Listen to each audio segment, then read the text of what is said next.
Dave, one of the things I hear about in sales and people that are coaching young salespeople, developing them, is find your swim lane in sales. Yeah. And can you explain a little bit what does that mean? Like what's a swim lane in sales in terms of a career path or Yeah, cultivate your skills? yeah, it's a great question because one of the things that I found is you kind of got to figure out your personality type, right? And you have to lean into your strength.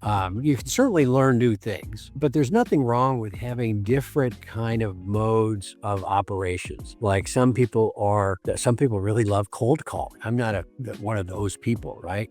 And so you'll have good sales organizations will have a variety of people. And certainly there's territories and things like that. But you have to let people kind of go with their particular skill set. And it's strange to say, but you could have two different people that have two different skill sets. And if they were on that same account, they might both have success, but in their own different ways. But they're having success because they are capitalizing on their strengths. And any given situation, they could both be successful with the exact same client, go about it a different way, but they're capitalizing on their particular strengths. And I think what it really boils down to anymore is authenticity, right? Because people can, we've got so much information. First of all, you're out there on the internet, people will see what you've done in the past and things like that. So you can't really pull the wool over anybody's eyes, and you don't want to, right? I mean, because it may be short term, you can get away with some stuff, but staying in your swim lane is understanding what you're good at, what you like, because that will come through in relationships. That's just the bottom line. And anymore, sales,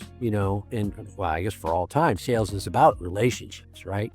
It's understanding, it's creating a connection, and you have to do that with authenticity. So to me, staying in your swim lane is about, figuring out what your particular, way of doing things is and what you're comfortable with, and capitalizing on that with, being able to learn some things along the way. But it's staying in your swim lane. It's about being authentic. Got it. And I think you're one of the professionals I've worked with who's taught me about playing the long game, preserve your reputation, always be above board in deals and disclose, let the client know as much as you can. Trying to get a short-term advantage has got long-term detrimental harm to your career, to your reputation. Yeah. There's a fine art to delivering bad news, right? Being able to go to somebody in a particular situation and saying, because you're coming into each situation and you're saying, oh, everything's great, it's this big hand waving things. That's not authentic. So it's the long-term, and the long-term relationship is about authenticity, I think, what it really comes down to.